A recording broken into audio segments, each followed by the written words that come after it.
شروع اللہ کے نام سے جو بڑا مہربان نہایت رحم والا ہے۔ سب تعریف خدا ہی کو ہے جس نے اپنے بندے محمد صلی اللہ علیہ وآلہ وسلم پر یہ کتاب نازل کی اور اس میں کسی طرح کی کجی اور پیچیدگی نہ رکھی، بلکہ سیدھی اور سلیس اتاری، تاکہ لوگوں کو عذاب سخت سے جو اس کی طرف سے آنے والا ہے ڈرائے، اور مومنوں کو جو نیک عمل کرتے ہیں خوشخبری سنائے کہ ان کے لیے ان کے کاموں کا نیک بدلہ یعنی بہشت ہے جس میں وہ ابد الآباد رہیں گے، اور ان لوگوں کو بھی ڈرائے جو کہتے ہیں کہ خدا نے کسی کو بیٹا بنا لیا ہے، ان کو اس بات کا کچھ بھی علم نہیں اور نہ ان کے باپ دادا ہی کو تھا۔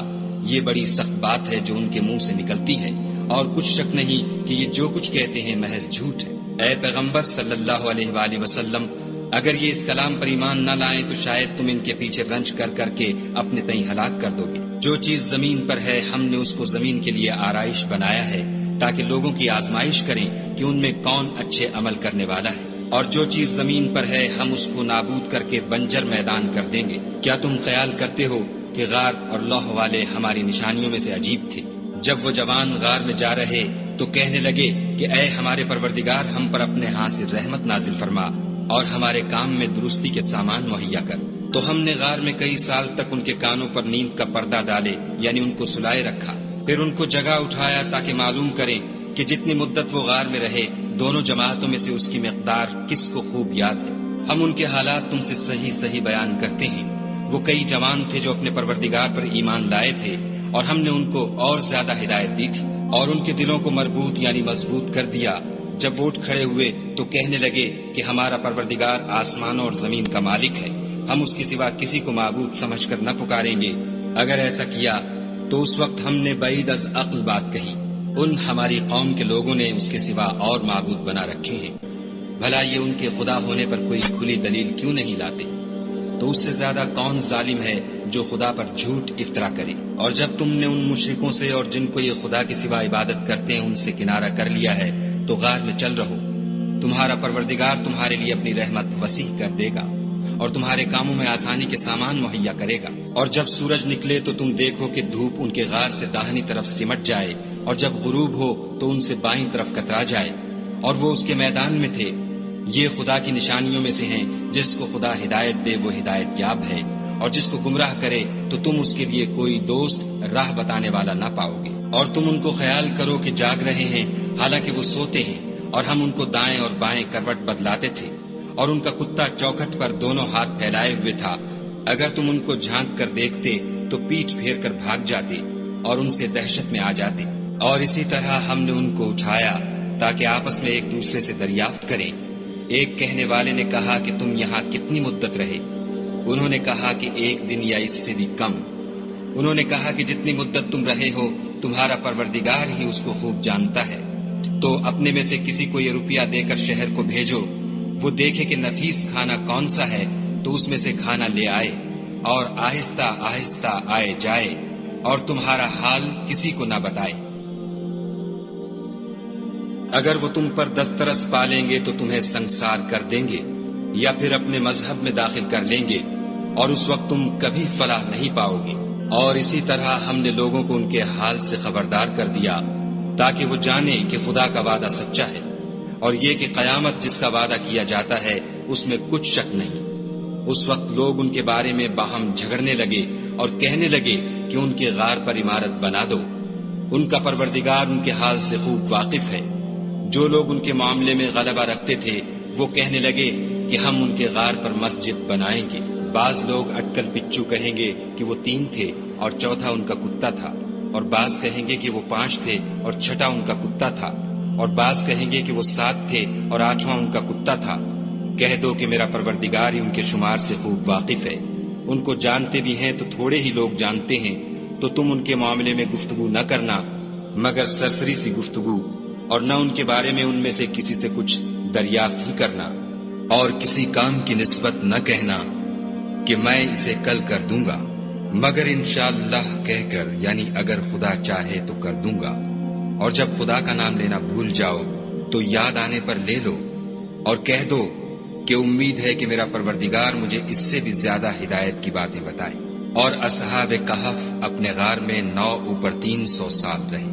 کہہ دو کہ جتنی مدت وہ رہے اسے خدا ہی خوب جانتا ہے۔ اسی کو آسمانوں اور زمین کی پوشیدہ باتیں معلوم ہیں۔ وہ کیا خوب دیکھنے والا اور کیا خوب سننے والا ہے، اس کے سوا ان کا کوئی کارساز نہیں، اور نہ وہ اپنے حکم میں کسی کو شریک کرتا ہے۔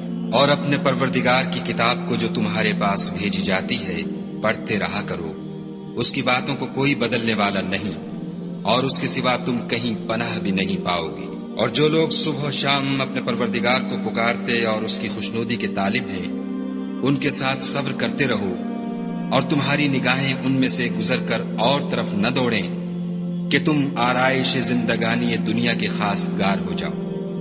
اور جس شخص کے دل کو ہم نے اپنی یاد سے غافل کر دیا ہے اور وہ اپنی خواہش کی پیروی کرتا ہے اور اس کا کام حد سے بڑھ گیا ہے، اس کا کہا نہ ماننا، اور کہہ دو کہ لوگو یہ قرآن تمہارے پروردگار کی طرف سے برحق ہے، تو جو چاہے ایمان لائے اور جو چاہے کافر رہے۔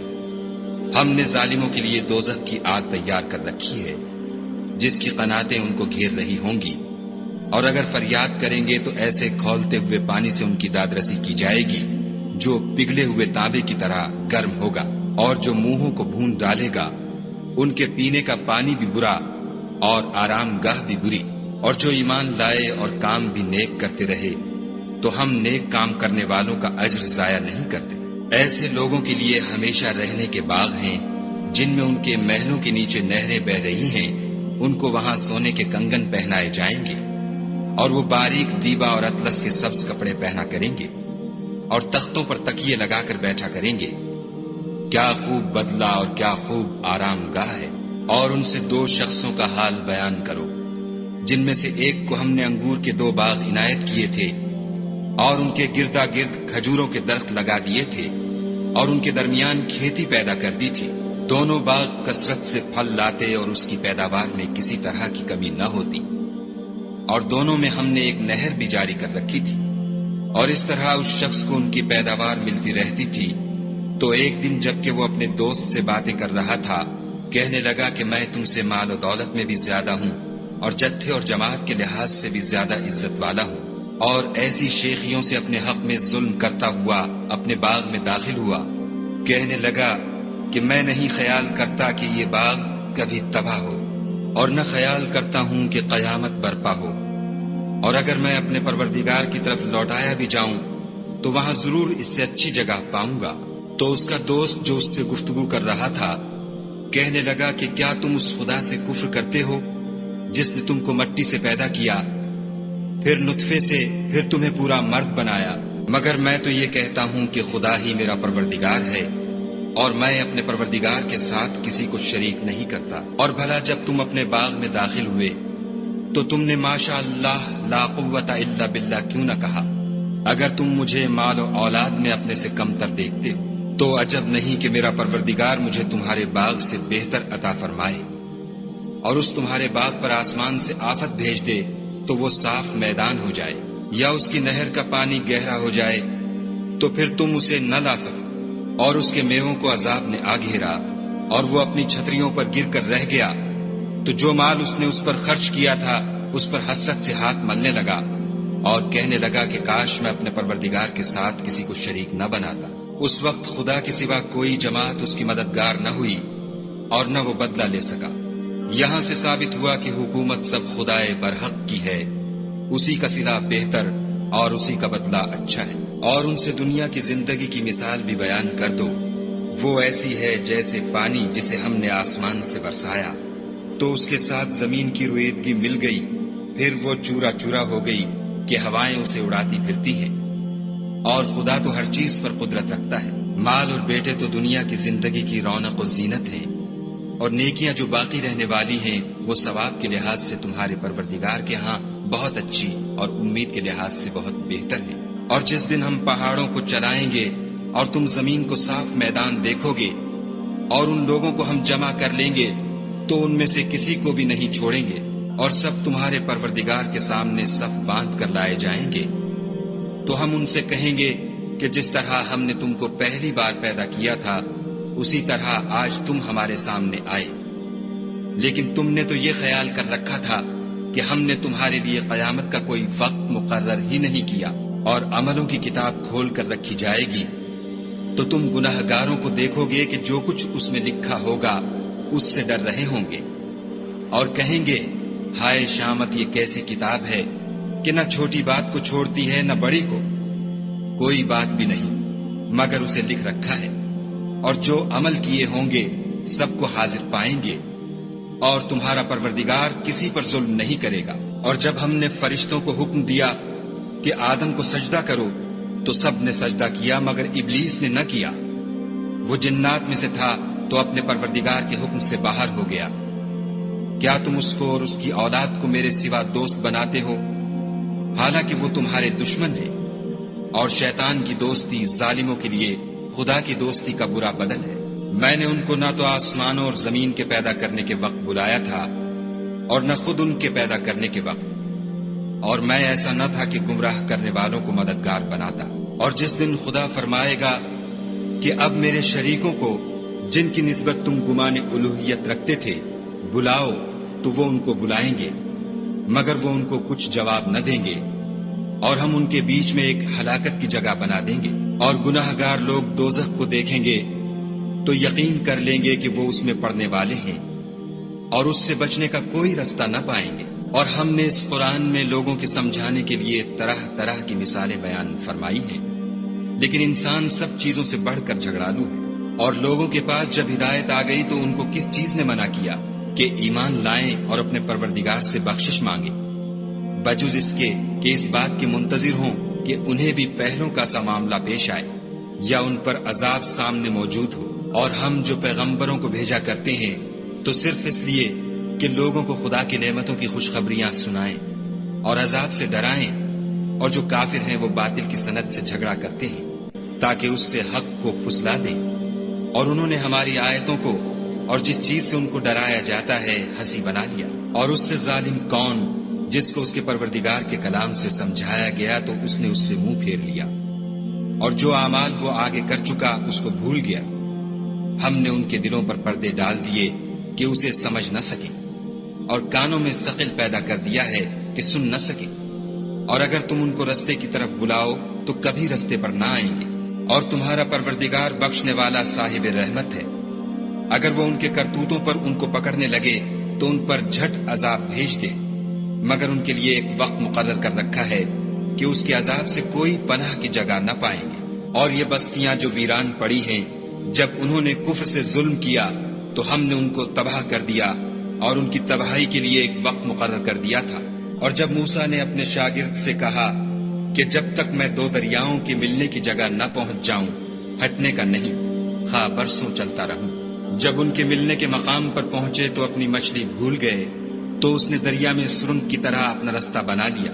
جب آگے چلے تو موسیٰ نے اپنے شاگرد سے کہا کہ ہمارے لیے کھانا لاؤ، اس سفر سے ہم کو بہت تکان ہو گئی ہے۔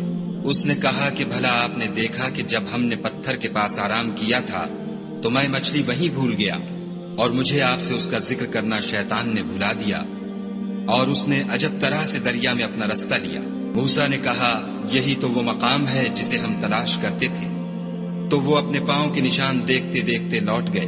وہاں انہوں نے ہمارے بندوں میں سے ایک بندہ دیکھا جس کو ہم نے اپنے ہاں سے رحمت یعنی نبوت یا نعمت ولایت دی تھی، اور اپنے پاس سے علم بخشا تھا۔ موسیٰ نے ان سے جن کا نام خضر تھا کہا کہ جو علم خدا کی طرف سے آپ کو سکھایا گیا ہے، اگر آپ اس میں سے مجھے کچھ بھلائی کی باتیں سکھائیں تو میں آپ کے ساتھ رہوں۔ خضر نے کہا کہ تم میرے ساتھ رہ کر صبر نہیں کر سکو گے، اور جس بات کی تمہیں خبر ہی نہیں اس پر صبر کر بھی کیوں کر سکتے ہو؟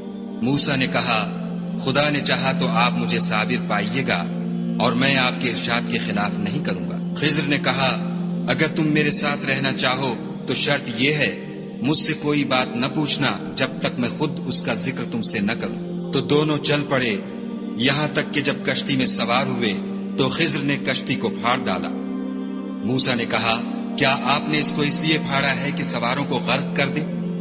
یہ تو آپ نے بڑی عجیب بات کی۔ خضر نے کہا کیا میں نے نہیں کہا تھا کہ تم میرے ساتھ صبر نہ کر سکو گے؟ موسیٰ نے کہا کہ جو بھول مجھ سے ہوئی اس پر مواخذہ نہ کیجیے، اور میرے معاملے میں مجھ پر مشکل نہ ڈالیے۔ پھر دونوں چلے، یہاں تک کہ رستے میں ایک لڑکا ملا تو خضر نے اسے مار ڈالا، موسیٰ نے کہا کہ آپ نے ایک بے گناہ شخص کو ناحق بغیر قصاص کے مار ڈالا، یہ تو آپ نے بری بات کی۔ خضر نے کہا کیا میں نے نہیں کہا تھا کہ تم سے میرے ساتھ صبر نہیں ہو سکے گا؟ انہوں نے کہا کہ اگر میں اس کے بعد پھر کوئی بات پوچھوں یعنی اعتراض کروں تو مجھے اپنے ساتھ نہ رکھیے گا کہ آپ میری طرف سے عذر کے قبول کرنے میں غایت کو پہنچ گئے۔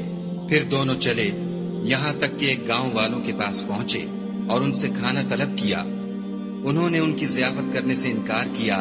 پھر انہوں نے وہاں ایک دیوار دیکھی جو جھک کر گرا چاہتی تھی تو خضر نے اس کو سیدھا کر دیا۔ موسیٰ نے کہا کہ اگر آپ چاہتے تو ان سے اس کا معاوضہ لیتے تاکہ کھانے کا کام چلتا۔ خضر نے کہا کہ اب مجھ میں اور تم میں علیحدگی، مگر جن باتوں پر تم صبر نہ کر سکے میں ان کا تمہیں بھید بتائے دیتا ہوں کہ وہ جو کشتی تھی غریب لوگوں کی تھی جو دریا میں محنت کر کے یعنی کشتیاں چلا کر گزارا کرتے تھے، اور ان کے سامنے کی طرف ایک بادشاہ تھا جو ہر ایک کشتی کو زبردستی چھین لیتا تھا، تو میں نے چاہا کہ اسے عیب دار کر دوں تاکہ وہ اسے غصب نہ کر سکے۔ اور وہ جو لڑکا تھا اس کے ماں باپ دونوں مومن تھے۔ ہمیں اندیشہ ہوا کہ وہ بڑا ہو کر بد کردار ہوگا، کہیں ان کو سرکشی اور کفر میں نہ پھنسا دے، تو ہم نے چاہا کہ ان کا پروردگار اس کی جگہ ان کو اور بچہ عطا فرمائے جو پاک تینتی میں بہتر اور محبت میں زیادہ قریب ہو۔ اور وہ جو دیوار تھی سو 2 یتیم لڑکوں کی تھی جو شہر میں رہتے تھے، اور اس کے نیچے ان کا خزانہ مدفون تھا، اور ان کا باپ ایک نیک آدمی تھا۔ تو تمہارے پروردگار نے چاہا کہ وہ اپنی جوانی کو پہنچ جائیں اور پھر اپنا خزانہ نکالیں۔ یہ تمہارے پروردگار کی مہربانی ہے اور یہ کام میں نے اپنی طرف سے نہیں کیے۔ یہ ان باتوں کی حقیقت ہے جن پر تم صبر نہ کر سکے۔ اور تم سے ذوالقرنین کے بارے میں دریافت کرتے ہیں، کہہ دو کہ میں اس کا کسی قدر حال تمہیں پڑھ کر سناتا ہوں۔ ہم نے اس کو زمین میں بڑی دسترس دی تھی اور ہر طرح کا سامان عطا کیا تھا، تو اس نے سفر کا ایک سامان کیا، یہاں تک کہ جب سورج کے غروب ہونے کی جگہ پہنچا تو اسے ایسا پایا کہ ایک کیچڑ کی ندی میں ڈوب رہا ہے، اور اس ندی کے پاس ایک قوم دیکھی۔ ہم نے کہا ذوالقرنین تم ان کو خواہ تکلیف دو خواہ ان کے بارے میں بھلائی اختیار کرو، دونوں باتوں کی تم کو قدرت ہے۔ ذوالقرنین نے کہا کہ جو کفر و بد کرداری سے ظلم کرے گا اسے ہم عذاب دیں گے، پھر جب وہ اپنے پروردگار کی طرف لوٹایا جائے گا تو وہ بھی اسے بڑا عذاب دے گا، اور جو ایمان لائے گا اور عمل نیک کرے گا اس کے لیے بہت اچھا بدلہ ہے، اور ہم اپنے معاملے میں اس پر کسی طرح کی سختی نہیں کریں گے بلکہ اس سے نرم بات کہیں گے۔ پھر اس نے ایک اور سامان سفر کا کیا، یہاں تک کہ سورج کے طلوع ہونے کے مقام پر پہنچا تو دیکھا کہ وہ ایسے لوگوں پر طلوع کرتا ہے جن کے لیے ہم نے سورج کے اس طرف کوئی اوٹ نہیں بنائی تھی۔ حقیقت الحال یوں تھی، اور جو کچھ اس کے پاس تھا ہم کو سب کی خبر تھی۔ پھر اس نے ایک اور سامان کیا، یہاں تک کہ 2 دیواروں کے درمیان پہنچا تو دیکھا کہ ان کے اس طرف کچھ لوگ ہیں کہ بات کو سمجھ نہیں سکتے۔ ان لوگوں نے کہا کہ ذوالقرنین یاجوج اور ماجوج زمین میں فساد کرتے رہتے ہیں، بھلا ہم آپ کے لیے خرچ کا انتظام کر دیں کہ آپ ہمارے اور ان کے درمیان ایک دیوار کھینچ دیں۔ ذوالقرنین نے کہا کہ خرچ کا جو مقدور خدا نے مجھے بخشا ہے وہ بہت اچھا ہے، تم مجھے قوت بازو سے مدد دو، میں تمہارے اور ان کے درمیان ایک مضبوط اوٹ بنا دوں گا۔ تو تم لوہے کے بڑے بڑے تختے لاؤ۔ چنانچہ کام جاری کر دیا گیا، یہاں تک کہ جب اس نے دونوں پہاڑوں کے درمیان کا حصہ برابر کر دیا اور کہا کہ اب اسے دھونکو، یہاں تک کہ جب اس کو دھونک دھونک کر آگ کر دیا تو کہا کہ اب میرے پاس تانبا لاؤ کہ اس پر پگھلا کر ڈال دوں۔ پھر ان میں یہ قدرت نہ رہی کہ اس پر چڑھ سکیں اور نہ یہ طاقت رہی کہ اس میں نقب لگا سکیں۔ بولا کہ یہ میرے پروردگار کی مہربانی ہے، جب میرے پروردگار کا وعدہ آ پہنچے گا تو اس کو ڈھا کر ہموار کر دے گا، اور میرے پروردگار کا وعدہ سچا ہے۔ اس روز ہم ان کو چھوڑ دیں گے کہ روئے زمین پر پھیل کر ایک دوسرے میں گھس جائیں گے، اور سور پھونکا جائے گا تو ہم سب کو جمع کر لیں گے، اور اس روز جہنم کو کافروں کے سامنے لائیں گے جن کی آنکھیں میری یاد سے پردے میں تھیں اور وہ سننے کی طاقت نہیں رکھتے تھے۔ کیا کافر یہ خیال کرتے ہیں کہ وہ ہمارے بندوں کو ہمارے سوا اپنا کارساز بنائیں گے تو ہم خفا نہیں ہوں گے؟ ہم نے ایسے کافروں کے لیے جہنم کی مہمانی تیار کر رکھی ہے۔ کہہ دو کہ ہم تمہیں بتائیں جو عملوں کے لحاظ سے بڑے نقصان میں ہیں، وہ لوگ جن کی صحیح دنیا کی زندگی میں برباد ہو گئی اور وہ یہ سمجھے ہوئے ہیں کہ اچھے کام کر رہے ہیں۔ یہ وہ لوگ ہیں جنہوں نے اپنے پروردگار کی آیتوں اور اس کے سامنے جانے سے انکار کیا تو ان کے اعمال ضائع ہو گئے، اور ہم قیامت کے دن ان کے لیے کچھ بھی وزن قائم نہیں کریں گے۔ یہ ان کی سزا ہے یعنی جہنم، اس لیے کہ انہوں نے کفر کیا اور ہماری آیتوں اور ہمارے پیغمبروں کی ہنسی اڑائی۔ جو لوگ ایمان لائے اور عمل نیک کیے ان کے لیے بہشت کے باغ مہمانی ہوں گے، ہمیشہ ان میں رہیں گے اور وہاں سے مکان بدلنا نہ چاہیں گے۔ کہہ دو کہ اگر سمندر میرے پروردگار کی باتوں کے لکھنے کے لیے سیاہی ہو تو قبل اس کے کہ میرے پروردگار کی باتیں تمام ہوں سمندر ختم ہو جائے، اگرچہ ہم ویسا ہی اور اس کی مدد کو لائیں۔ کہہ دو کہ میں تمہاری طرح کا ایک بشر ہوں، البتہ میری طرف وہی آتی ہے کہ تمہارا معبود وہی ایک معبود ہے۔ تو جو شخص اپنے پروردگار سے ملنے کی امید رکھے چاہیے کہ عمل نیک کرے اور اپنے پروردگار کی عبادت میں کسی کو شریک نہ بنائے۔